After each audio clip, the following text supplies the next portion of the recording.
300, over 300 people right now, and you guys are all so fun. So I will let Tui get to reading if you're cool with that. Sure. Okay. Yay! Oh, amazing. All right. All right, Tune cool. in, guys, and take it away. Okay, so this is book 14. This is it's a little ways into the book. I think it's chapter 2. And I'm going to kind of jump in the middle of a scene. This is Snowfall. Queen Snowfall has been by herself for a few minutes, and then now she's interacting with Lynx. And now I think a lot of you remember Lynx from book 7 because I hear about her a lot. So this is a scene between the two of them, which I thought maybe you guys would enjoy. Okay. Lynx? Hi, said the dragonette. Hello, thank you for not freezing me. Hi, Snowfall. Queen Snowfall. Snowfall snapped automatically. Lynx had been her biggest competition all through school and training, at least after Hailstorm was captured by Skywings. She was only the daughter of a minor noble, but she was hardworking and clever and good at making teachers like her, and Snowfall had wanted to strangle her more than 1,000 times. Right, Lynx said, glancing over her shoulder, as though she was already regretting this conversation. Queen Snowfall, sorry. She didn't sound sorry. She sounded like she always had, challenging Snowfall to races around the palace or arguing over points of Icewing law in class. Snowfall narrowed her eyes. Lynx was still a year away from moving to the adult wall, and without Snowfall or any of the cousins left on there, Lynx had been sitting easily at the top of the dragonette list. So you guys remember, this is from the Icewing Kingdom, how they have the wall of names that the queen is supposed to rearrange every once in a while to put the best dragons at the top, and there's a whole hierarchy. But Snowfall could move her down. Snowfall could flick her all the way into the 7th circle if she wanted to. Snowfall was the queen now. Deciding that Lynx was a disrespectful nobody who deserved to be squashed back into her place was absolutely Snowfall's job. What are you doing here? Snowfall demanded. Are you spying on me? A normal dragon, with a healthy fear of punishment, would have denied it immediately. But Lynx made a rueful face, spread her wings, and said, I am, actually. What? You are?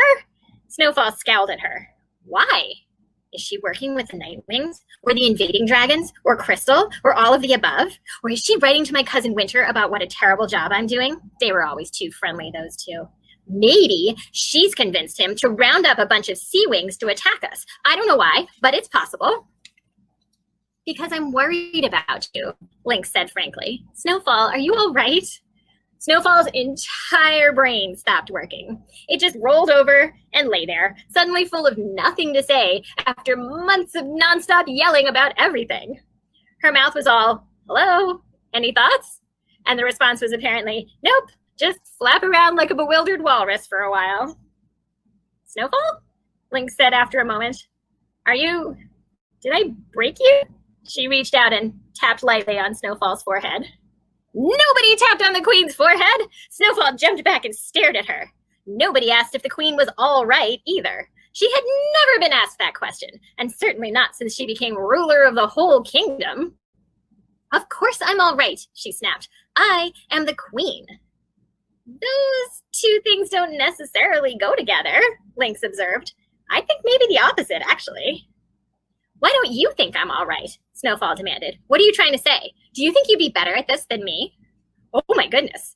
Lynx edged away a step and looked even more concerned. Well, not even remotely. I would never want to be queen.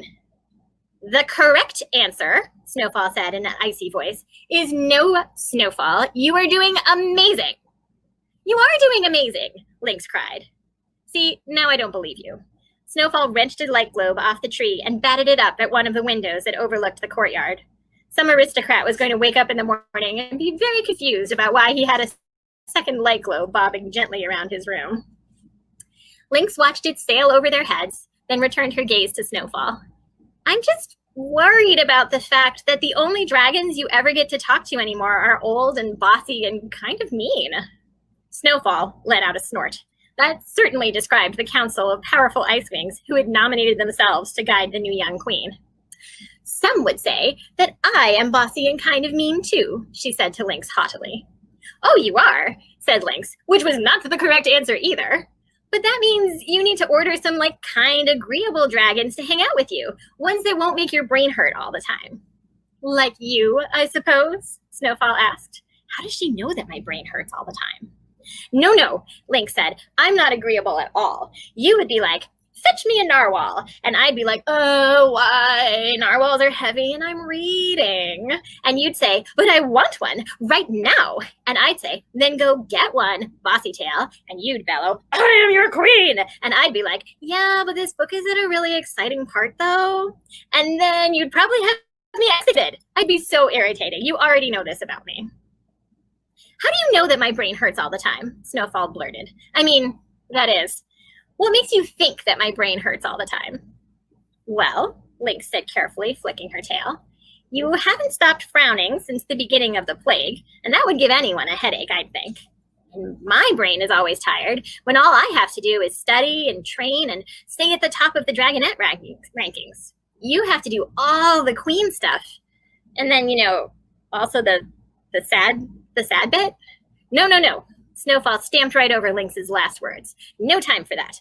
I can handle all the queen stuff. I'm not a lowly noble like you. I can do everything just fine.